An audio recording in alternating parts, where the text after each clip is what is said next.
And we can begin in 3, 2, 1. Good morning. I'd like to call to order the Pierce County Council Monday study session for June 9th, 2025. Time is 11 a.m. And all members are present except for Councilmember Ayala, Councilmember Groover, who may be online. And I did say Councilmember Ayala is in the room. Sorry. Councilmember Morel. I know I'm multitasking badly, everybody. And now I don't even have to say Morel, since Councilmember Morel is here. So, and Councilmember Herrera.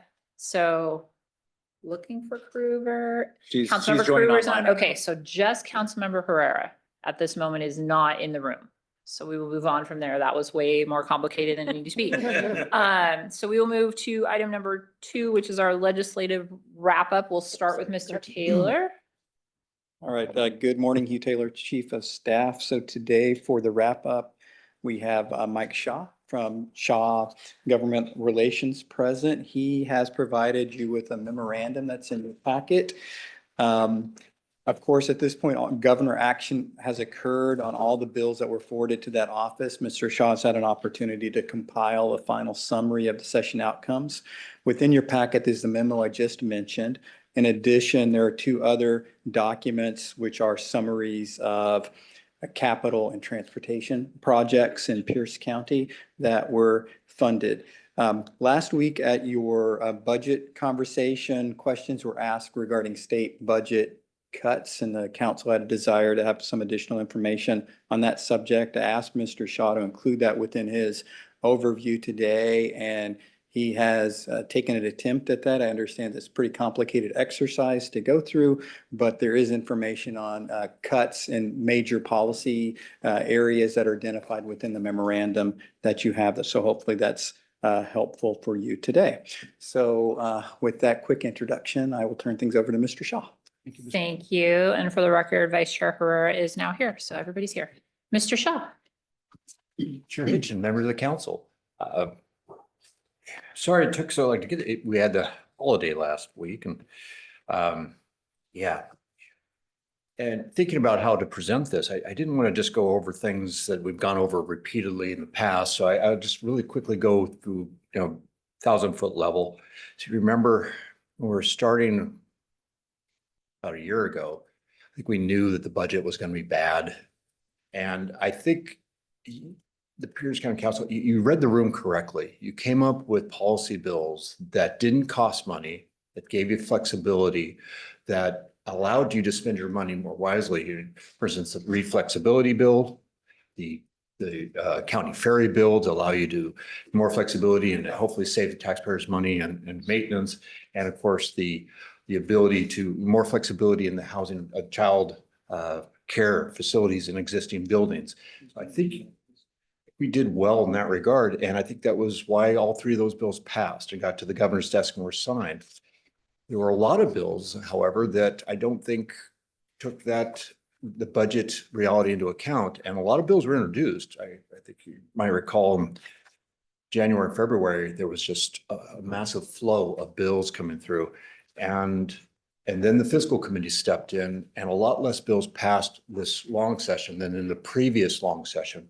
And I think that's the reality, that if you had a fiscal note, it wasn't going anywhere. And of course, you might remember when we started session, we thought, $12 billion deficit. By the time we got to the end of session, it was 16 billion, and a lot of pivots and how they were going to address that. So that was last session. It was probably one of the hardest sessions in the sense that it started with that massive shadow of the budget. But then, of course, you had the passing of Frank Chop, Ralph Monroe. By the time we got to the end, we had the untimely passing of Senator Ramos, and of course, our own Senator Gilden's tragedy. So it was a tough session. We did finish on time. They went right up until about 6:30 on the 27th, but they did get it done. And the governor had his 20 days to review the budgets and the bills, and he ended up signing all the revenue bills. I think that's where it was the cliffhanger last we talked. There are a variety of revenue bills. He signed those. And he made some budget vetoes. in the budgets that totaled about $25 million, but there were little bits here and there, nothing really that stood out. It's interesting now that he's getting pilloried for signing those revenue bills, and then there's a recall because he didn't sign larger revenue bills. So take that for what you will.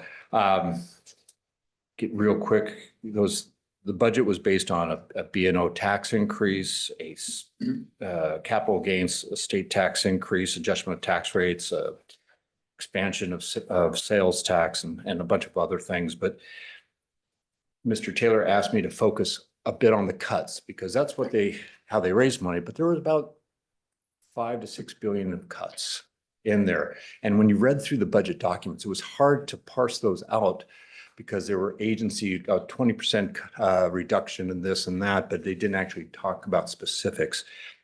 So I went through all the various, I went to the county association website, I went through the city website, the hospital, just trying to figure various associations, trying to find, parse this together. I went to a big Google search, and that's what you have here is and what I found is, and you can tell in Medicaid public health, there were reductions that you knew about from our public health folks and foundational public health.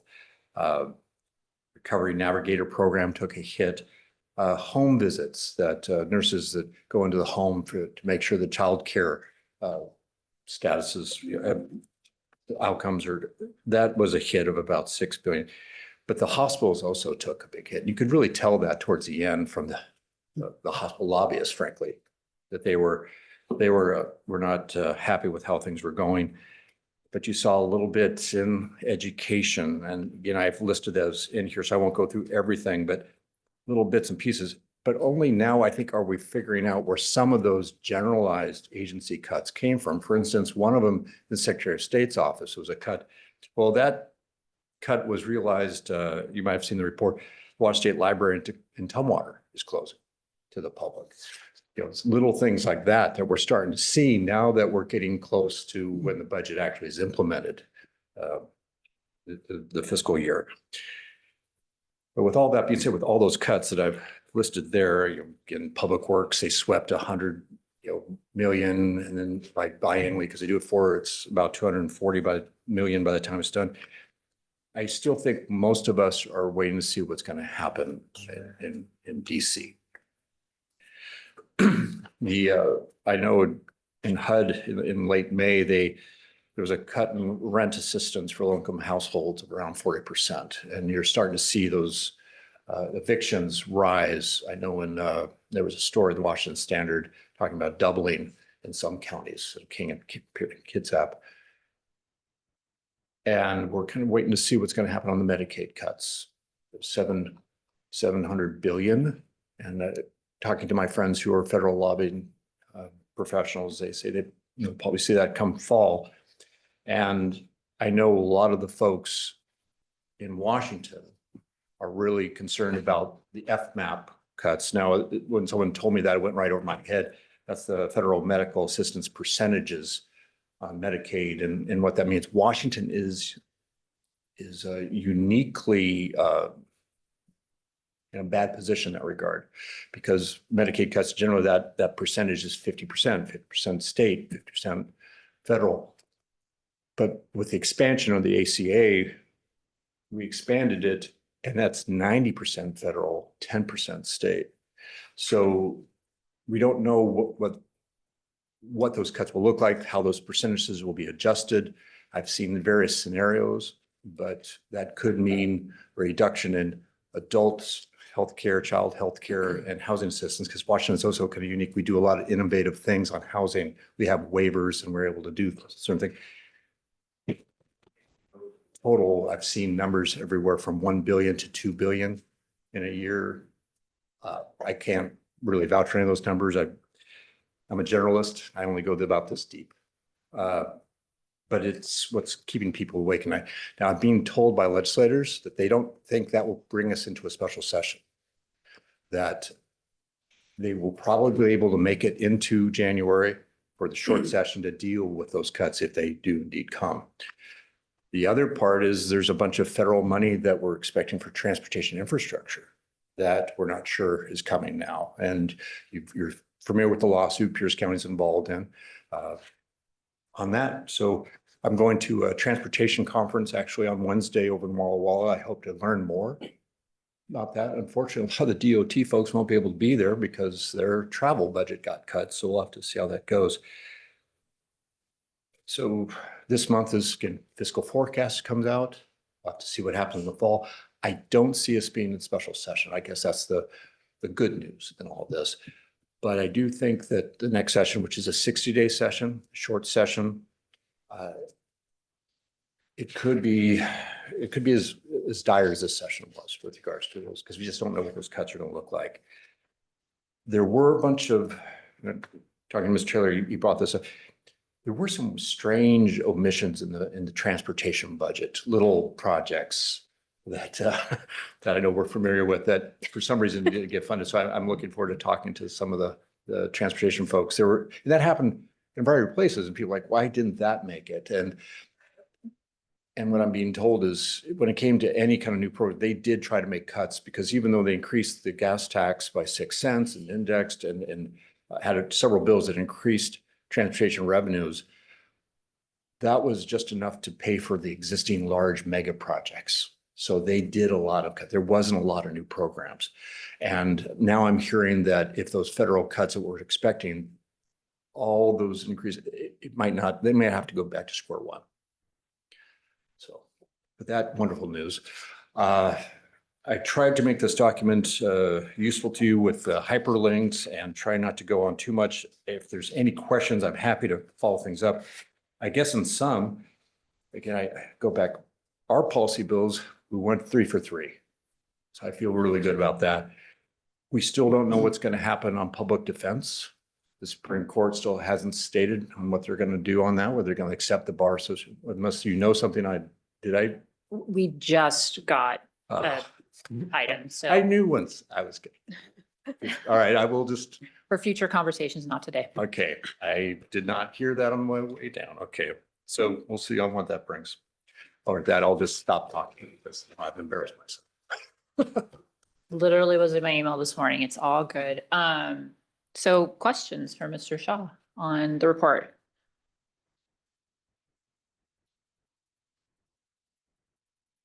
Don't all speak up at once. Councilmember Morel. I didn't know if we were still talking about federal stuff or whether we're gonna go through the rest of this. Or is this just for our I'm, privy here? My question is, I find it ironic that the state balances the budget on businesses with B&O tax increases, yet cuts economic development. And so I know that the EDB of Pierce County is got a huge cut coming to their budget, and we don't know how we're gonna backfill that. So any advice or help? I'm gonna spend a week in Paris with Commerce. So I'm more than willing to take some white page there to kind of inform them of what those cuts will do to Pierce County. So anyway, that's. there were a variety of cuts. And as you know, from your time in Olympia, we have a session and then we spend the next session trying to fix what we did the session before. One of those I think is going to have to be dealt with is the truancy issue.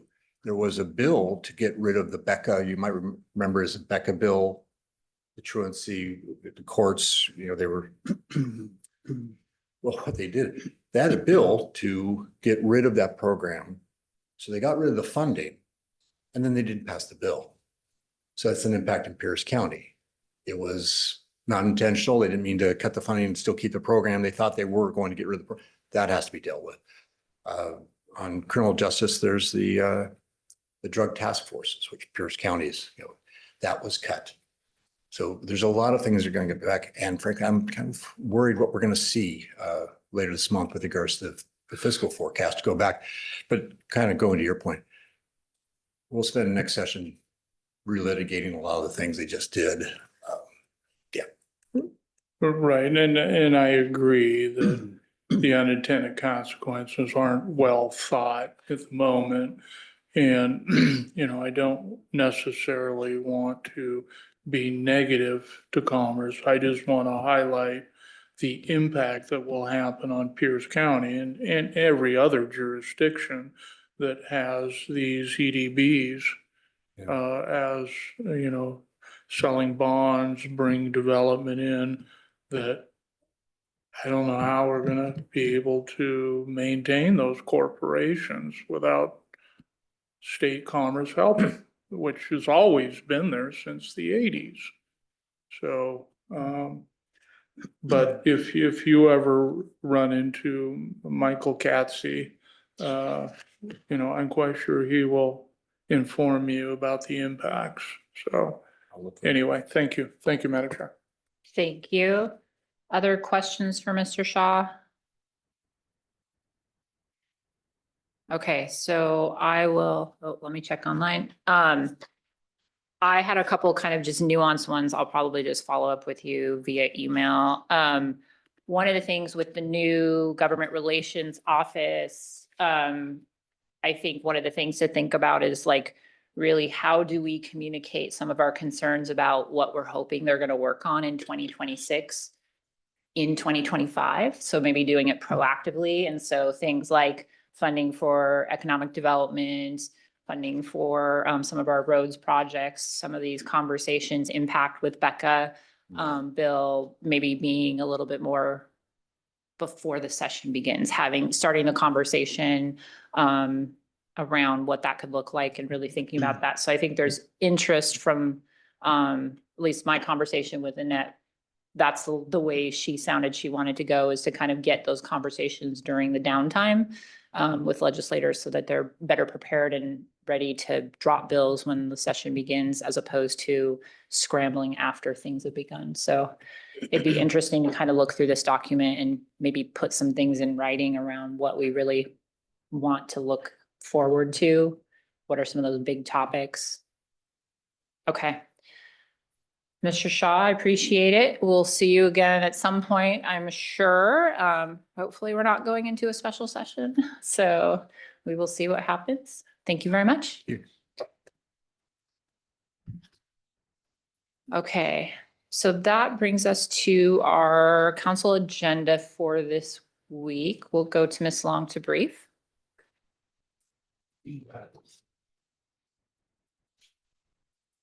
It says you're on. Do you want to see? Can you hear me? Think so. Tap it. Okay. All right. Thank you. This is tomorrow's regular council meeting agenda. It is amended. We'll start with your consent agenda. You have a couple of ordinances for introduction and scheduling. The first is O 2025-514. This is vacating a portion of 3rd Avenue Northwest, also known as 3rd Street. And this is for referral to EIDC, and you'll be setting the final on this one for July 8th. Next is O 2025-515, and this is authorizing the approval of applications for open space classification. And the parcel numbers are or not the parcel numbers, but the open space application numbers are listed in the title there. This will not be going to committee, as is our newer practice. So the final council action date is June 24th. And then I would note that the plan is to add another ordinance for introduction. We talked about this a little bit at rules. I don't know the number right now, but this is an ordinance adopting the land conservation plan. It would be for referral to CDEC, and that is tentatively scheduled in committee for June 16th, and then final June 24th, correct? Correct, June 24th. So once that gets sponsored and goes through the quicker process, you'll see that amended onto tomorrow's council meeting agenda. Under resolutions for introduction and scheduling, you have. Councilmember Krueger, I see you came off mute and put your hand up. Do you have a? I did. I wanted to ask regarding the adopting the land conservation plan. Is that something that couldn't be done until next week's agenda? instead of putting it on consent now at at a quick notice like this? Mr. Taylor took the mic, so I'm going to turn it over to him. Thank you. So a committee hearing is planned on this currently next week. In order to keep that committee schedule, it would need to be introduced tomorrow. And then as a reminder, in July, there's committee reduction, and there's also some planned vacations and other things that limit some opportunities to meet in July. So that's part of what's driving the schedule that's laid out. I would request that we discuss a postponement of this. This is not an ordinance to be taken lightly. It's quite extensive. It's quite transformational. And due to the fact that we have so many other big ordinances that we are working on, particularly the budget, and just coming out of working on the comp plan, this particular ordinance is massive, and I don't think it's fair to our constituent base, which this will affect, our property owners and taxpayers, to have this on such a tight line. If I recall, it's an August 1 final, and that doesn't leave much time to do a decent outreach on a plan that's been several years in the making. Thank you for the comments. Councilmember Denson, do you have some? Well, I thoughts? 'Cause just it's gonna wanted be- to respond to that. I appreciate those comments. We've been waiting quite a while for this plan, and this has been in our committee work plan, I think since, well, certainly since the retreat, possibly before that as well. So we have planned on having the hearing on this date, and having it in committee on this date, I think is a benefit to constituents because there's more time before final for them to then do some more digging into it and, reaching out to us if they've got questions or concerns. So we're going to keep it on the agenda. We've got such a busy workload this year with all the implementing regulations to get through before the budget. So we need to keep moving now that things are getting to the committee. Councilmember Krueger?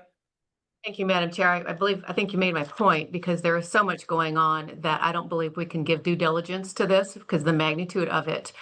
And even though it's been in the works, now that we have the words of this in this final form, there's a lot there to digest, and we should be focusing on the budget. And if I recall, this isn't a mandate. It is a plan that has been in ordinances to do, but it's not something that there's any kind of a deadline that a must do, is there? I am not sure about a deadline specifically, Mr. Taylor.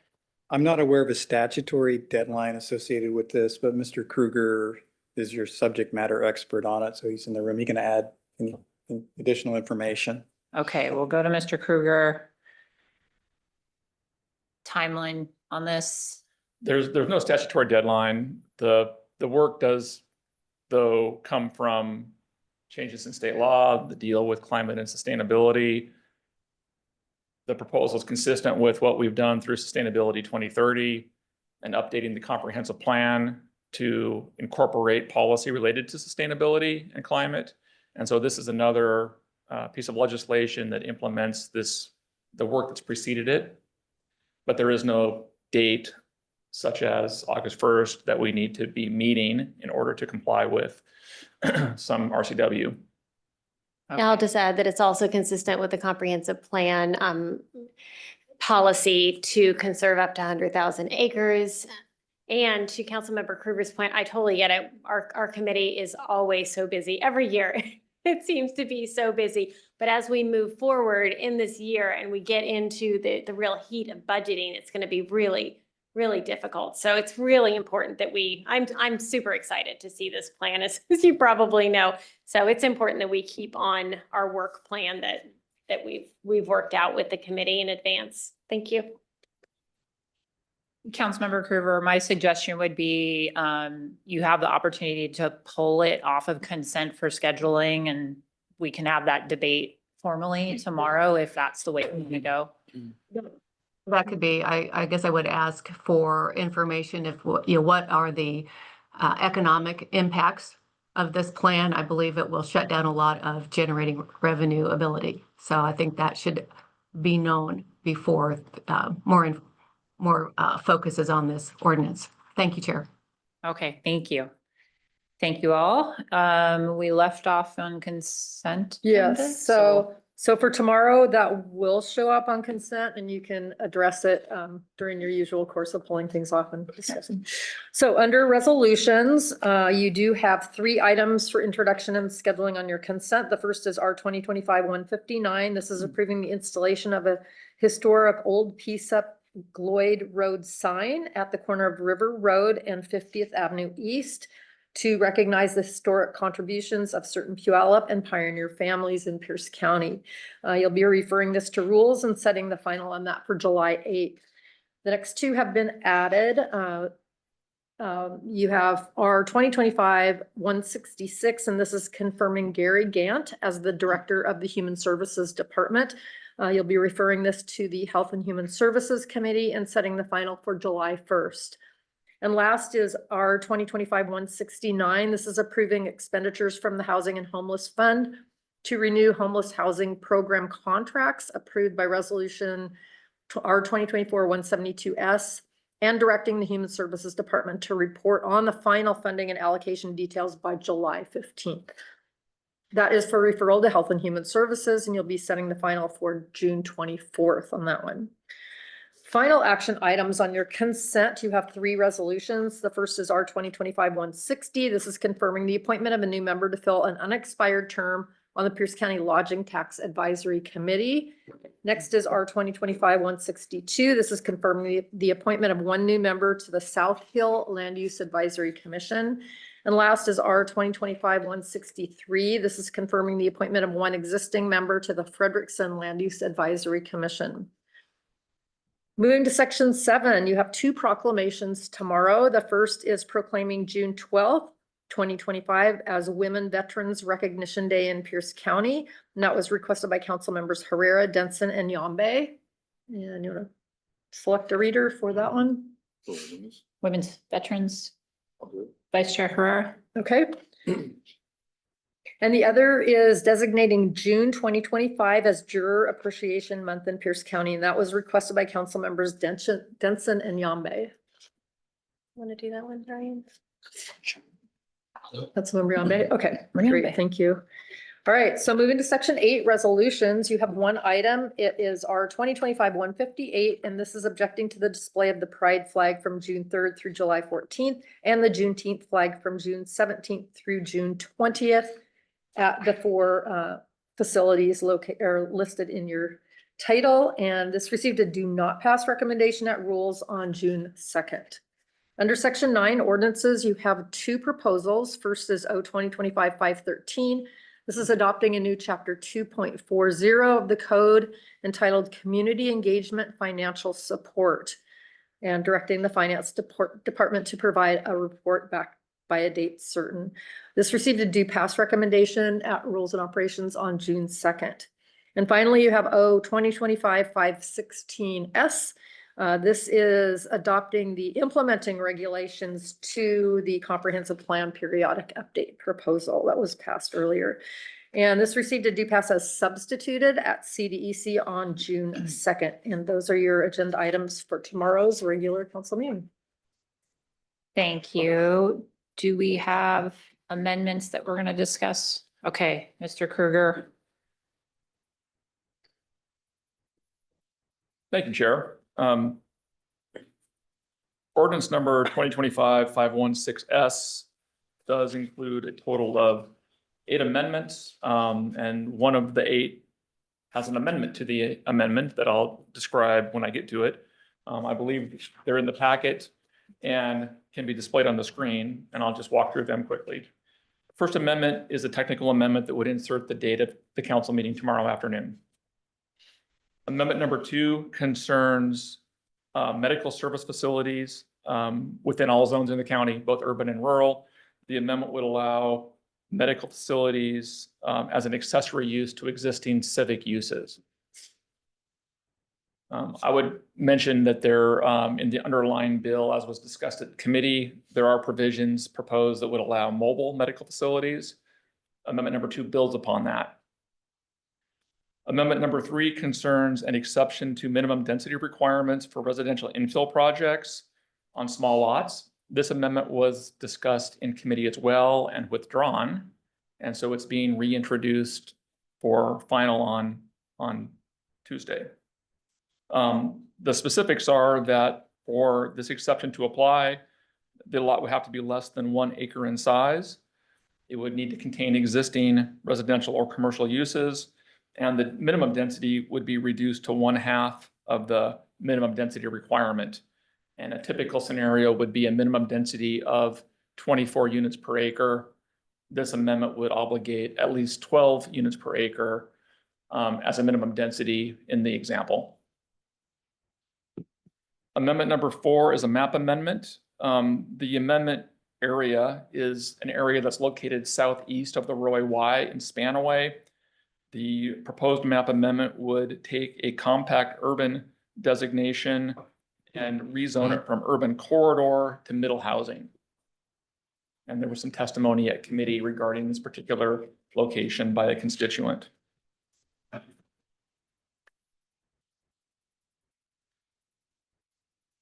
Amendment number 5 is a technical amendment, and it's to add a reference to multifamily housing, which is a permitted use in an urban residential zone classification. And so this is a cleanup technical amendment. Amendment number 6 concerns setbacks within the suburban residential zone. The suburban residential zone is a zone that has been historically referred to as moderate density single family in the county, but that has changed through the adoption of the comprehensive plan. The suburban residential zone takes the place of that in large part, and the interior side yard setback that's been submitted as part of the package would have a 10-foot side yard setback.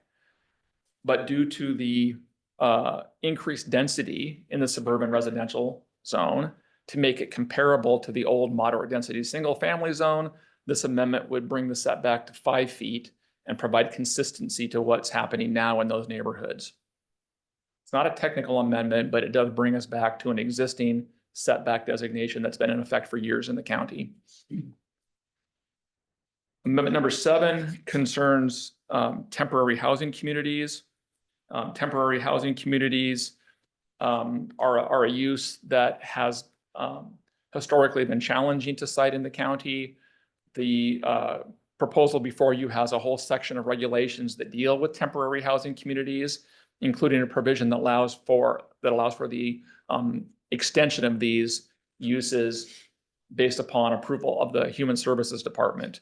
And the amendment that's in the packet would limit these temporary uses to a total of 3 consecutive years. So there would be a kind of a cap on the duration of time that would be allowed for these temporary uses. So that amendment's in the packet. It's amendment number 7, and I'm going to hand out right now amendment 7A because this is not in your packet.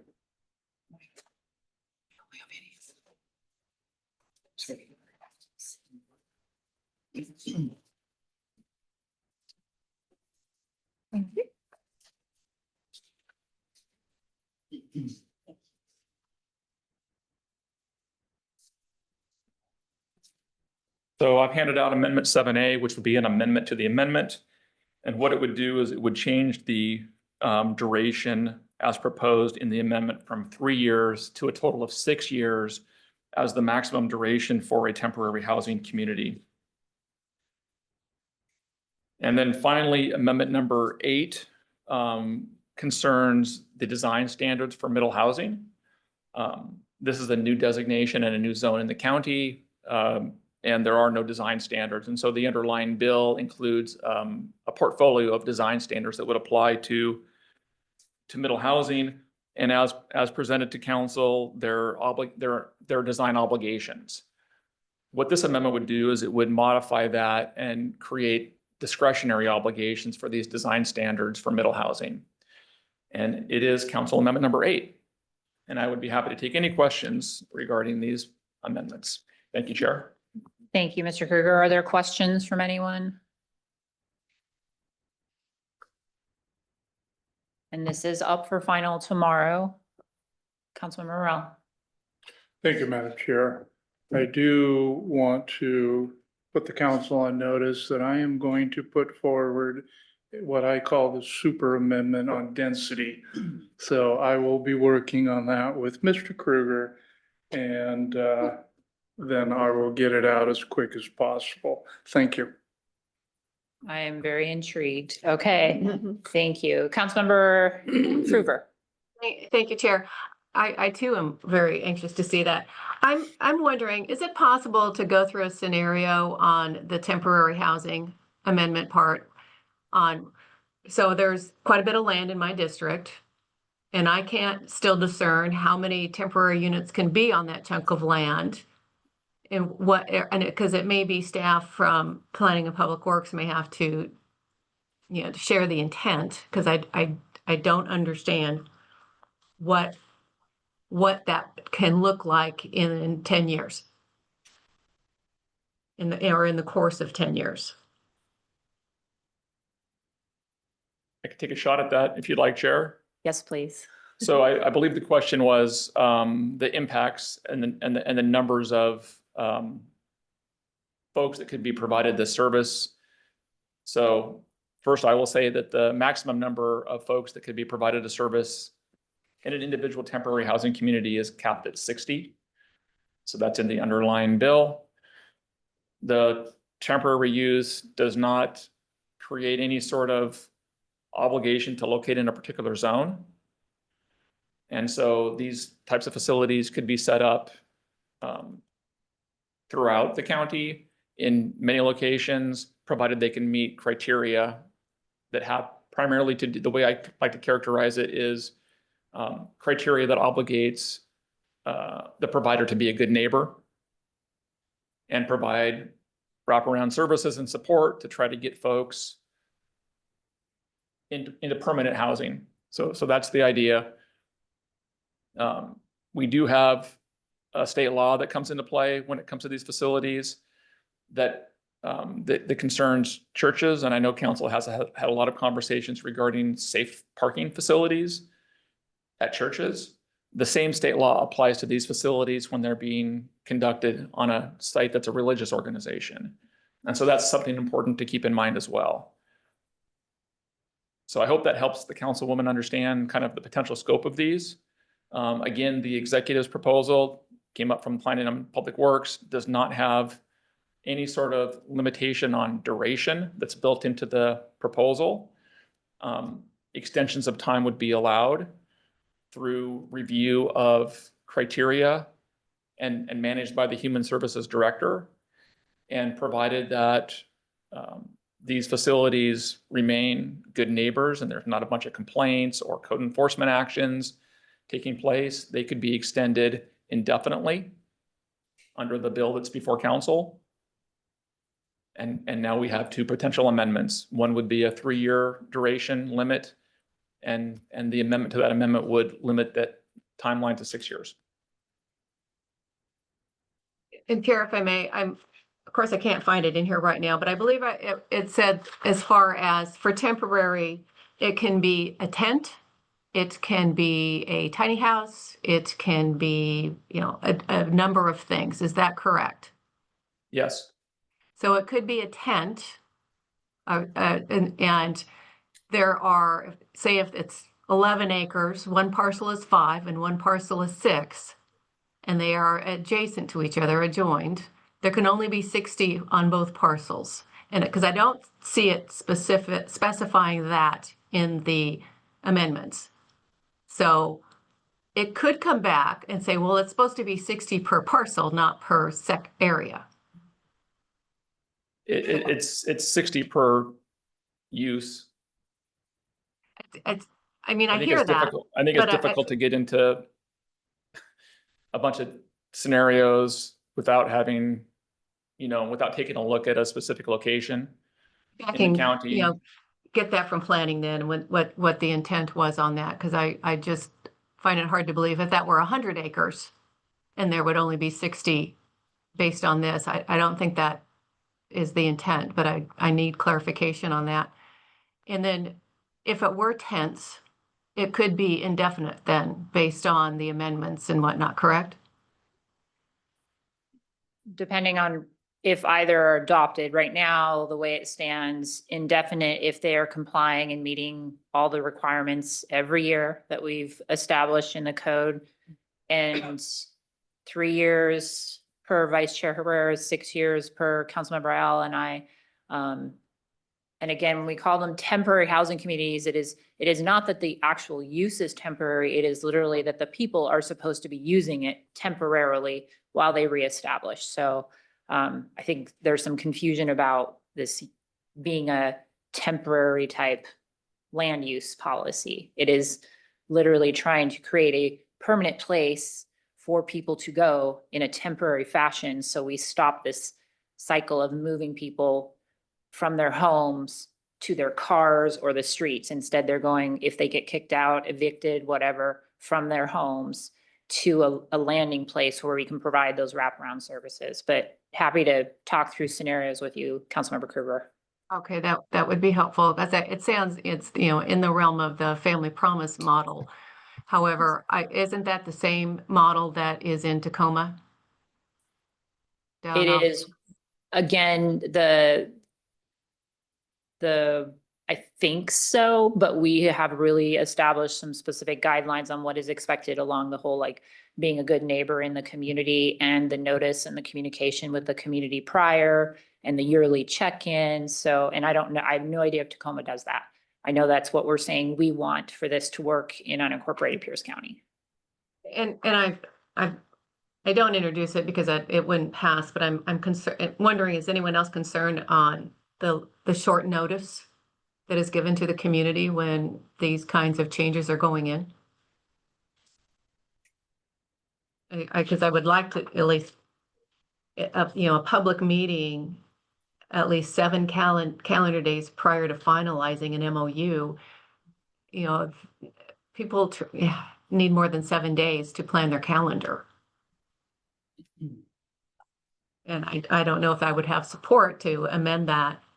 Mr. Krueger is physically raising his hand. I think he has a response. Well, I just wanted to answer the councilwoman's question because it is a good one. And the notification requirements that are built into this proposal come verbatim out of state law.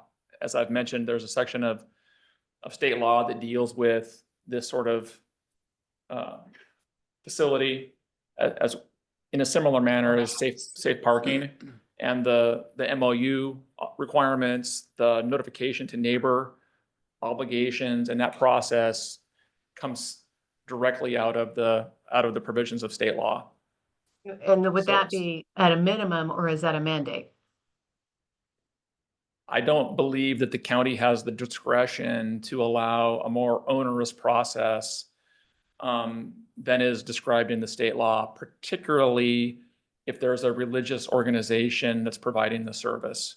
We ran into that with safe parking, and this is the same section of state law. So the safest approach would be to duplicate the requirements that have been provided to counties from the legislature for this particular type of a use. Okay, I just understand it's more onerous to give more time for citizens to know about a meeting. Because I know we can make things less onerous, and I think it's less onerous, or well, equal to the state law. It is the 7 days, but to make it more available for constituents, I guess I think it's making it better for our constituents to give them more time to know about a meeting. And I think what I'm hearing is we can't. I think the council can do what it sees to be appropriate.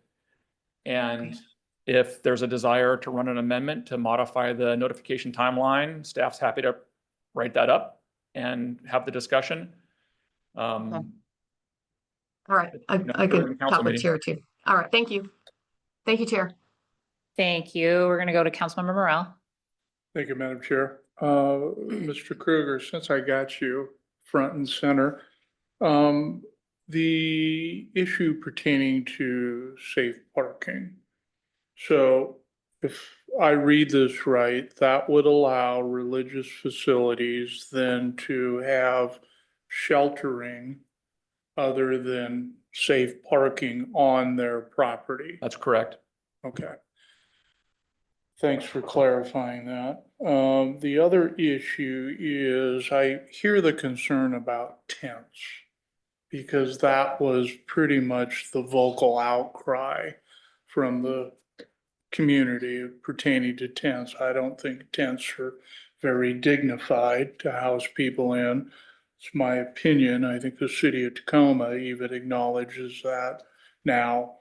And the Six and Orchard project is definitely a model community. And they understood that, you know, tiny homes, shelters were the right way to go. My concern is with this is if we include the tent language in it, that's what the community is gonna latch onto again. And so I do have concerns pertaining to the use of tents being in the code. So anyway, I just wanted to get that out there. So thank you. Thank you for sharing your thoughts. We'll go to Councilmember Yambe. I appreciate the comments from Councilmember Morel on that, just thinking about it aloud. I do want to make sure for a viewer that as proposed right now, pre-amendments, this would basically allow these temporary encampments for unlimited periods of time, correct? That's correct. And that the amendments that are being proposed by my colleagues are trying to give a little bit of certainty and predictability in the duration of this, but, you know, giving each of these, you know, sites some specific timelines as opposed to keeping it broad as the legislation is written, correct? Yeah, the amendments would cap the number of years that a facility could be operating on a specific location. And it seems that, you know, when we passed the comprehensive plan and these things included, that the thinking is that, you know, we are trying to, you know, be thoughtful and deliberate in this. We agree that we need to do something about it. We agree that there's a necessity for these sites to exist. But, you know, so up till then, there's agreement generally. Is that fair? I know that's broad, but. I think that the bill that's before you is an attempt to implement the comprehensive plan that projected a need for these facilities, and the regulation that's been crafted would accomplish that, but it's not the only way to do it. It's one way to do it, and it does have checks and balances that are written into code that would be primarily regulated through the executive branch and the Human Services Department. So, Mike, hypothetically, if, let's say, someone set up one of these, you know, sites, and then they did get complaints, and then there were some issues with code enforcement, what would that trigger? What would that do? It could go as far as having the Human Services Director not allow any additional extensions of time for the use, and the folks would need to ultimately shut down the facility. Okay. So those are the good neighbor provisions that you were Right. referring to earlier. Right. Okay, okay. Thanks a lot. Appreciate it. Councilmember Kruger. Thank you, Chair. I was just wondering if you could refresh my memory, Mr. Kruger. The motel on Hosmer, was that purchased as a temporary, a similar situation where it would be to kind of triage, help folks and then get them, you know, there for a short time and then move on to something more permanent? Is that the same kind of concept with doing the tiny house or whatnot? Thank you, Councilwoman Kruger. I can't speak to that facility. I'm not familiar with it. Councilmember Kruger, the facility on Hosmer that's operated by Lehigh, is that the one you're referring to, the hotel, Aspen Court? Yeah. So was purchased in partnership with Tacoma and I think even Lakewood to initially during the initial opening to be basically a temporary stopping point for unhoused community members, especially during COVID. The plan always was to, over time, turn it into permanent supportive housing, and that is what they are currently working on. That's what I was, and that's, how many years has that been? Like 5 now? Yes, 5 or 6 or ish. so, 5 or 6, anyway. Okay, thank you. Thank you. Thank you, Chair. Okay, we're gonna go back to Councilmember Morel. Thank you, Madam Chair. I appreciate your patience. You mentioned a maximum number of 60. Yeah, There's no minimum number though, right? no, Okay.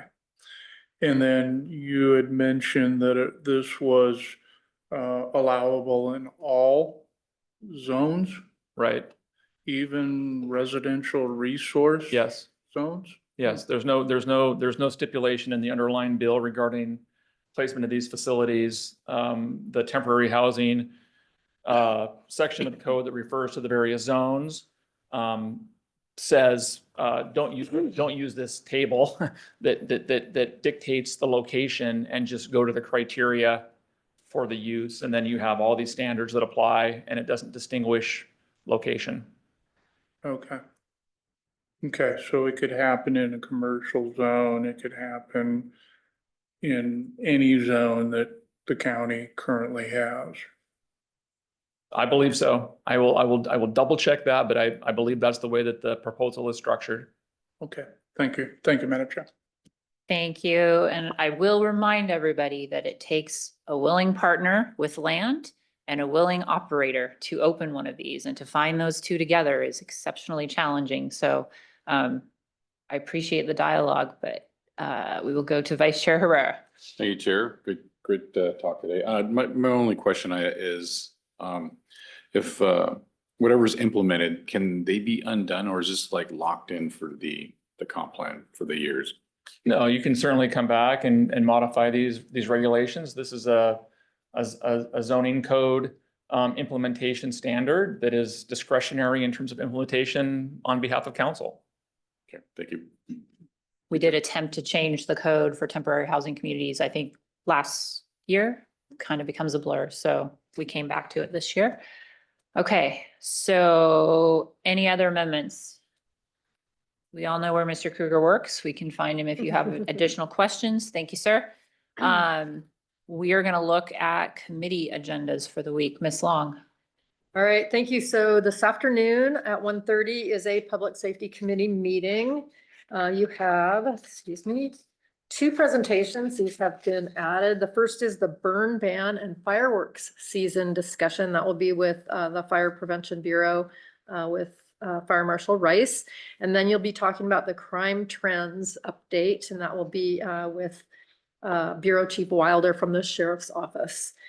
On Tuesday, tomorrow, beginning at 9:30, you have an Economic and Infrastructure Development Committee meeting. There is one proposal and one discussion item. The proposal is R 2025-153, and this is approving the 2025 update to the ADA transition plan for public rights of way. This has a June 17th final hearing date. And then you'll be hearing from a local economic development panel, and the presenters will be from Pierce County Economic Development and from the cities of Sumner, Lakewood, UP, Bonnie Lake, and Gig Harbor. Tomorrow at noon, you have your regular Tuesday study session. There are a few items on your agenda that are in addition to your usual agenda items. Under Chair's Topics, you have a budget check-in discussion. And then under other business, there are 2 items: Planning Public Works realignment presentation, and then you have the criminal justice treatment account discussion. So a little bit more than usual there for study session. And at 3 p.m. is your regular council meeting. So those are the meetings for the remainder of this week. Thank you. We did really great last week with short study sessions, everyone. And this week we are not doing so hot, but that's okay. We'll go to Vice Chair Herrera. Thank you, Chair. Just want to update everybody for the Public Safety Meeting. The crime trends for Pierce County Sheriff's Department is going to be delayed and rescheduled, so we're just going to have one item. So Okay. this Okay. information. Thank you for the heads up. And I will add, I've asked staff to basically, depending on the tone and what's going on Monday or Tuesday study session, to just keep coming back to check in on things around budget. So we're continuing that ongoing conversation, and by putting it on a study session agenda every week, we can kind of make sure that we're checking in. If there's questions people have, they can ask them in a consistent basis. So it's not a deluge as we come back from committee reduction in July. So that's the plan. That's why that's there. So that brings us to administrative items. Mr. Taylor? So council members, I think in the interest of time today, I'll forego the administrative items. I know you have a couple other meaty subjects on your agenda, so I will. Okay. defer. You have an intern walking around. If you haven't met them, Ethan, and he's on the meeting right now. So we are going to turn this over to Ms. Connolly to introduce our first item, which is talking about our URA. Thank you, Chair Hitchin. Oh, there we go. Okay. For the record, Mary Connolly, council staff. As a reminder, in the 2024-2025 biennial budget, the council allocated $1 million of ARPA funding to hire a third-party consultant to advance a unified regional approach to coordinate homeless response efforts across the county. The project is a collaborative effort amongst Pierce County and other governments in the county who have opted into participation. And Uncommon Bridges is the contractor that was selected to complete this work. They last gave an update to council on May 12th. And today we have Liza Burrell in person and Brian Scott online to provide an update to council on their recent work since last time. Thank you very much. Good morning, Ms. Burnell. Good morning. Thank you, Mary, and thank you, council. We are very excited to be here. We've done a lot of work in May.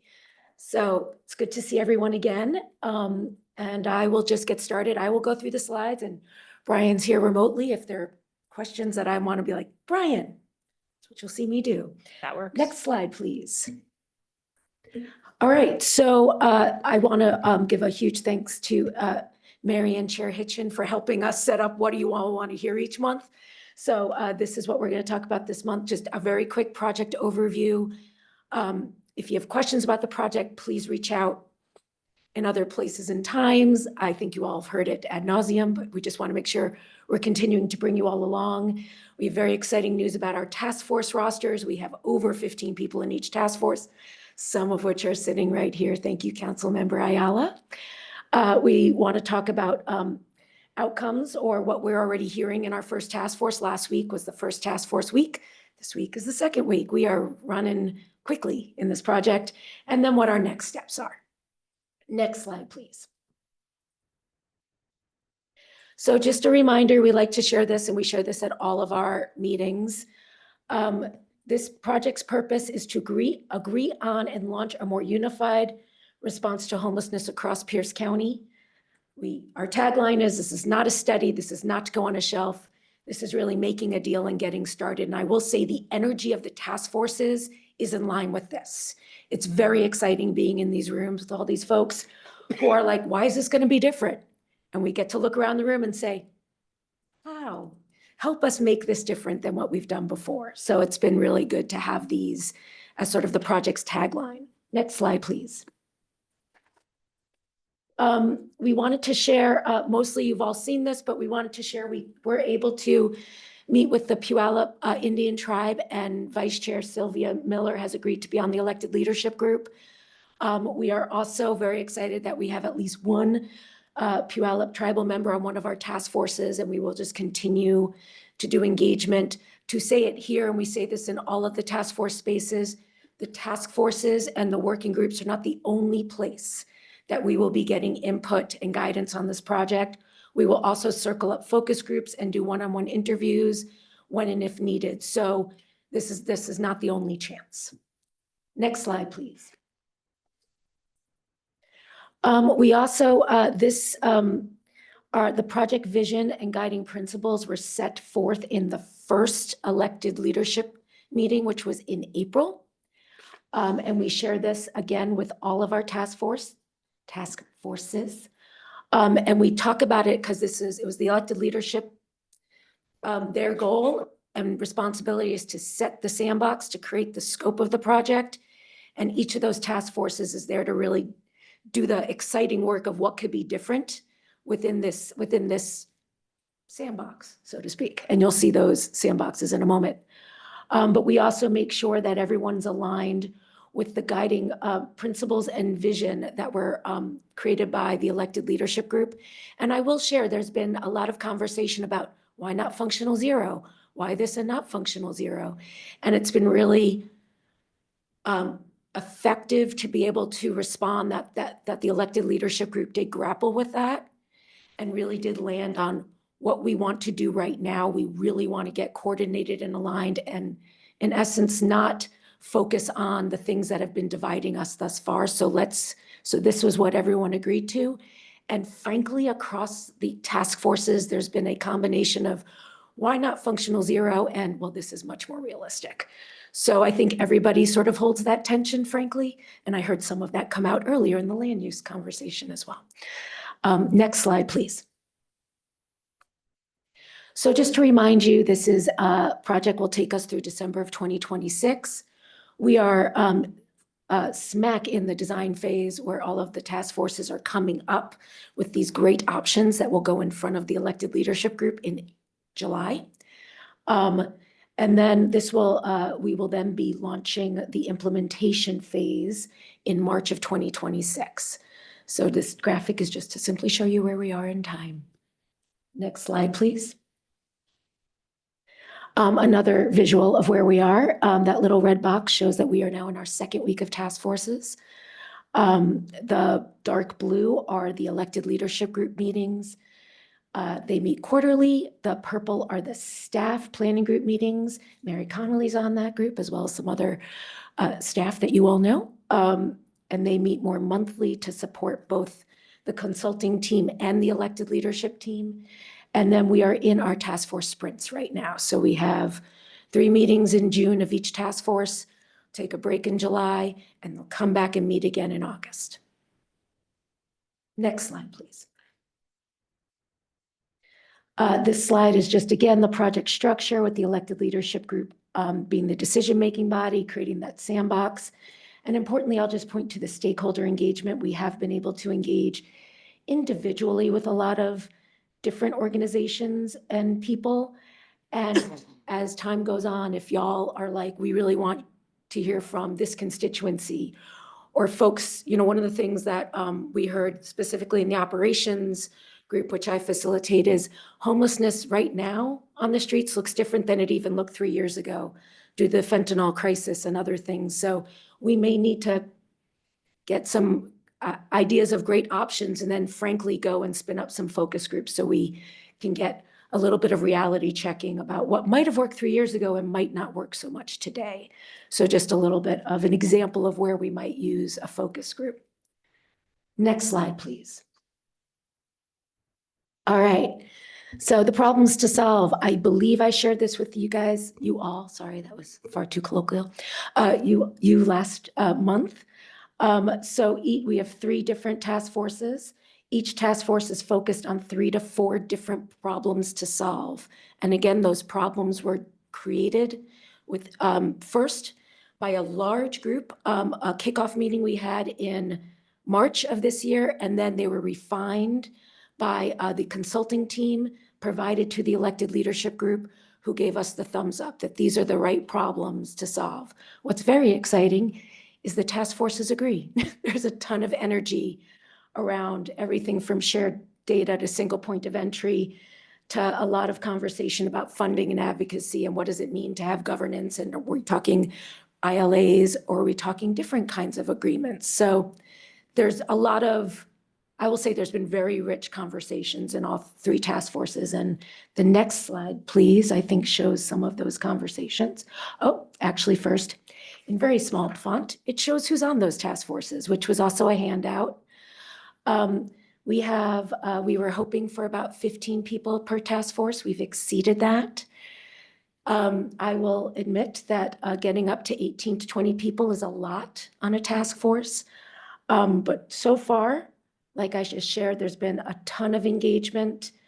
No one, we are both having the conversation at the beginning of each of the initial task forces, as well as the end of each initial meeting was both who's not here that you all think should be here. And at the end of this meeting, if you're like, I'm not sure this is the right space for me to be contributive to this unified regional approach, for whatever reason, we are also just inviting task force members to engage with us now that they've heard everything.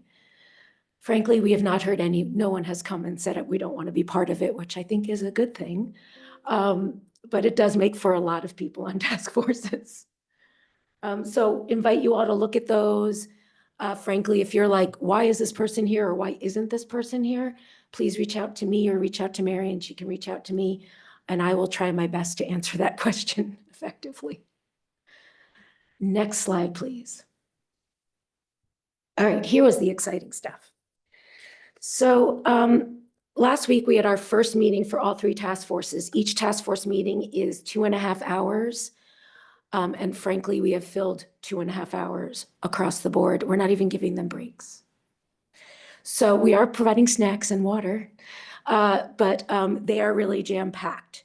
So we thought we would share some takeaways from the first meetings, and I will share overall the goals of those first meetings were both to bring everyone along to what the Unified Regional Approach project is and what has been done to date. Because again, a lot of the task force members have not been part of all of the other meetings happening, and also to ground them in the problems to solve. So we want them to make sense of it themselves, given their own experience. Again, the task force membership is folks with lived expertise, both from having experienced homelessness and or having worked in homeless response, folks who work in government, folks who work in adjacent systems. I heard someone mention Chief Rusty, and he's in one of the task forces too. So it's exciting. We have law enforcement in our task forces as well. So we're really trying to get those task forces to be a really good representation of various opinions and ideas and experiences. So on the first one, I'll share a little bit about operations. And I think this is why the elected leadership group focused on this as a problem to solve. What we heard across the board, and this is the task force that I facilitate, so I know it best, but was the coordinated entry is not user-friendly. It lacks transparency. It's inefficient. We are asking people to repeat themselves time and time again, and by people, folks who are experiencing homelessness. Additionally, they think they have gone through coordinated entry and then they haven't. So then they get called for a next meeting and they think they're actually getting something like housing or a resource, and instead they're just asked a lot more questions, which frankly leads to frustration on all sides. We hear this from providers all the time. One of the hardest things to do is sit down with someone for an hour and a half and at the end be like, okay, well, there's nothing for you in our system, but please keep in touch. Like that is very unsatisfactory to everybody. So really a lot of energy to make that a better process for everybody. There's a need for shared outcomes across the system. A lot of talk about data that isn't accessible, but also it's not actionable because it's maybe counting widgets when we want to count outcomes. Providers as well don't really want to be counted just on how many meetings they have with people, but really how are they moving people through onto housing? So what are those shared outcomes and how can we get to a place where service providers can demonstrate their slice of that movement or that progress and then get funded to do that and have outcomes associated with that. So that was one of the conversations. And then the use of contracts. This came out loud and clear, I think, in multiple task forces. It also came out loud and clear in elected leadership group meetings about just how do we use contracts to both for accountability on all sides, right? Accountability for service providers, but accountability for funders too.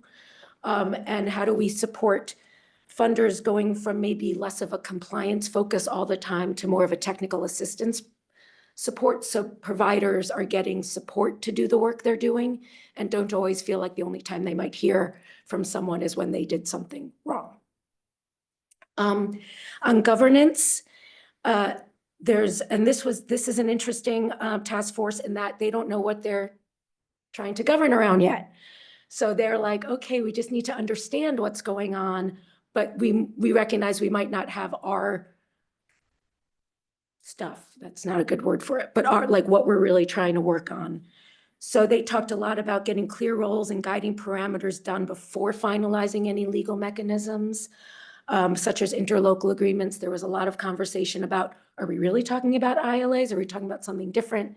Because the moment you mention ILAs, we're gonna have legal involved and that's gonna, so, and we were like, yep, we're talking about real, like real interlocal agreements, real accountability. There was a lot of conversation about considering broader drivers of homelessness and not solely financial contributions. So what are other ways we can sort of wrap our arms around supporting the homeless response that are not solely financial, that maybe can be some other ways we can figure that out within a governance context. And that jurisdictions must prioritize data quality and sharing. Again, data came through loud and clear in all three task forces. I don't think that's a shock to anyone, but everyone's got a lot of energy to make data more user-friendly, transparent, and actionable. On finance, a lot of conversation about the resource data that exists but is not communicated or interpreted in a useful way. So how do we know what resources are out there? Just the transparency about who's getting funding, what's that funding going to, and that data exists, but it might not be transparent. It might not be, everyone might not see it. There's a lot of requests on the from providers around who else is getting this funding. Maybe we can partner up and figure out how to work more effectively together. So I think there's like there's a throughput there. Funding, a lot of conversation about funding stream requirements that force different priorities and outcomes, which sometimes drive redundancy and gaps in services. So there's, how do we get clear about what's being funded and what's not? And are we duplicating, are we funding a lot of organizations do the same thing? And is there a different and better way to do that? And then successful joint advocacy. This was a big one. Everyone knows and acknowledges the need for more revenue. So what could it look like to do joint advocacy in Pierce County? And there was mention that we have had successful joint advocacy for funding. It's been at a project level, but how does that get broadened up? So it's not solely on a project level. So those were some of the takeaways. I did want to share, next slide, please.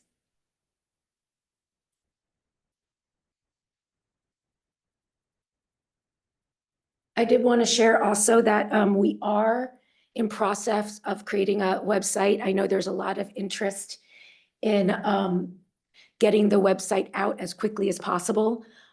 We are trying to prioritize that along with all of the other things we're working on. So I think what we're going to do is an interim or temporary, not temporary, but put out a first go at a website, which is just sort of meeting dates and times. And then we will continue to post other things about the project as time goes on. And by time going on, I mean mid-July. It's not that long. I don't know if there's really that many more slides, so I don't. I'm having issues with the computer. I'm sorry. That's okay. It's okay. And then I think that's what I'm going to end with. I think that's what I have. Oh, there are some next steps. So I will be back here next month. The elected leadership group is meeting in, that's a big one, next in July. Can you go back to the previous slide? Is that possible? Perfect. Thank you. So yeah, task forces are running through this month. The staff planning group will meet again towards the end of June. And then the elected leadership group will meet in July. We are opening up that meeting. We're actually trying to get a very big room for it. And inviting all everyone from the task forces, plus we will put it on this website. And going with what the elected leadership group determined around transparency. That word didn't come to me for a second. Around transparency was, we are not public noticing these meetings, but they are public meetings. So there's a difference in there. Like we are sharing that the meetings are happening, but we're not posting them to do a public meeting rules. Does that make sense what I said, Mary? I would say the distinction being the Open Public Meetings Act has a lot of specific requirements. And so these meetings aren't required to follow all of those rules, but the website is intended to be a place where people can find out when the meetings are happening if they would like to come.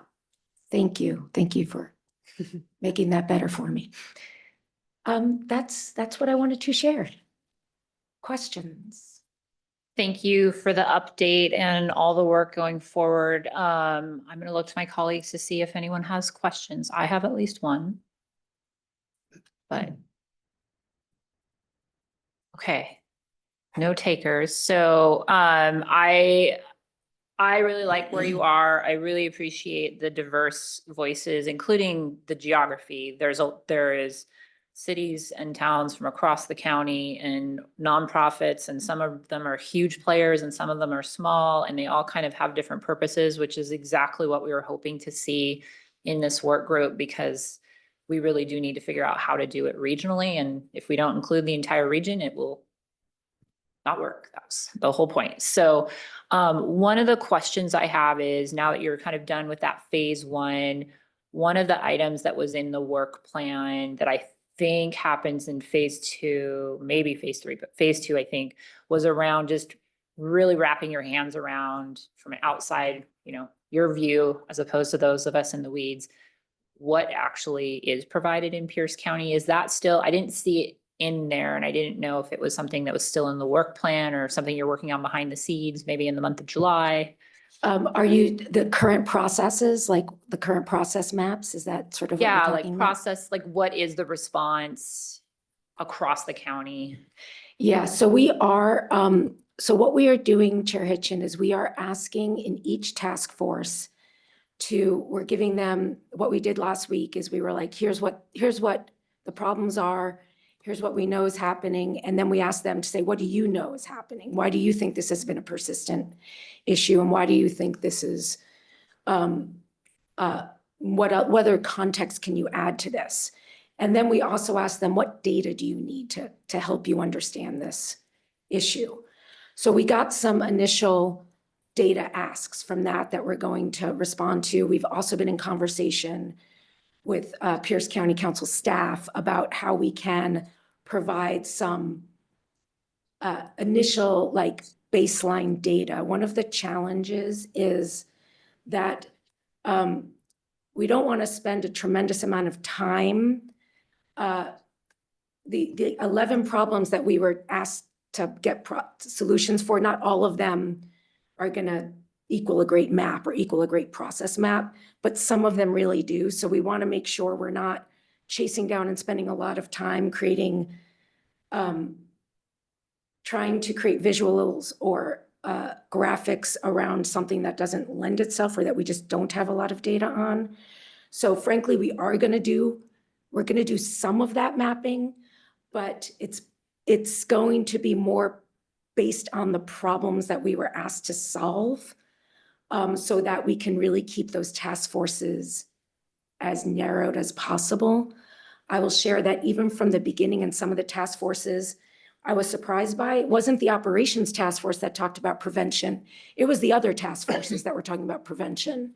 Like, what about prevention? And that was frankly one of my concerns. I was like, I knew someone was going to ask about that. And just we need that. And this is a unified regional approach to homelessness. So it's, what do we do once, around homelessness? If we start talking about prevention, that's frankly everything under the sun could be prevention, which I am all for. But so to answer your question more specifically, yes, and it will be more responsive to some of those, the 11 problems, so that we can really continue to direct those task forces to the problems for them to solve. Thank you. I appreciate that. I think one of the things that I know when I think about the regional approach, we've consistently said, knowing that no matter where you're entering homelessness and no matter the circumstance, so family size and makeup, reason for entering, that there is a response. And that's the thing I don't know. If you enter homelessness and you are in the city of Steilacoom, or sorry, this is my community, town of Steilacoom, what happens there versus what happens in Tacoma versus what happens in Carbonado, right? And then it's domestic violence versus eviction or they're removed from their home because there's toxic mold, but they don't have any place to go. Like, those are the kinds of, when I think of mapping that I'm Mhm. really looking for, it's like, how are people entering and what is the response at a region wide? So I hope, Great, thank happy to you. chat if you need more. Councilmember Krueger? Thank you, Madam Chair. Yeah, Ms. Liza, I was wondering, were the number of clients ever discussed as to what is anticipated for, I mean, like, when things open up? And if there were plans based on, will the clients increase or decrease? Nothing specific. The only thing I would share is that we did talk about how homelessness is on the rise everywhere, including in Pierce County. And so I think everyone anticipates numbers will go up. But we didn't talk specifically about horizontal numbers. Just wondered if maybe initial opening was planning for 100 or 1,000 or whatever the capacity was available at the time that, Mhm. again, I don't know, so. But thank you. Chair Hitchin, if I may, this is Brian Scott with Uncommon Bridges. I apologize for not being in the room. I just want to remind everybody that the task at hand here is a unified regional approach. And it's not you may have a comprehensive plan to end homelessness. And this is about where do we need to unify the regional approach. And we have a very tight timeline of trying to launch implementation shortly after the first of the year. So we're trying to narrow the places according to the experts on the elected leadership group, the staff planning group, and these task forces on the places where a unified regional approach is the most important. And we have to make some limit on how many places we can try and be comprehensive with everything, because otherwise we won't get done on the timeline that's very tightly prescribed. Thank you for the comments. Any further questions? Okay, Ms. Connolly, anything else that we need to be aware of? Not at this time. Uncommon Bridges is scheduled to come in next month. So you'll get another update in 4 or 5 weeks, whenever that council meeting is. Okay, thank you. Well, Ms. Brunel, thank you very much for the work that you're doing. Excited to see us continuing to move forward on this. Thank you. Thank you. Okay. So last week we underplanned and everything started early. This week we overplanned. So you all were here super early, but really on time because you were told to be here at 11:30. So we are going to be moving into an executive session. I'm going to turn this over to Ms. Long to introduce. Thank you. So this is an executive session authorized by RCW 4230-110-1I. The purpose today is to discuss with legal counsel matters of pending or potential litigation to which the county is or may become a party, and when public knowledge of the discussion is likely to result in an adverse legal or financial consequence to the county. The time estimate is about 15 minutes. And so before you go into executive session, Madam Chair, if you'd state the time at which you plan to return, and I will note for the public that the only item following executive session is adjournment. Okay, so I'm going to say we are going to move into executive session to return to regular session at 12:45 to give us a little bit of wiggle room there. Any concerns on that time schedule? Okay. Seeing none, we are going to move into executive session to return to regular session at 12:45. Thank you. Call Amy. Except this doesn't look the same. Yeah, just let me pause the recording real quick. Thank you.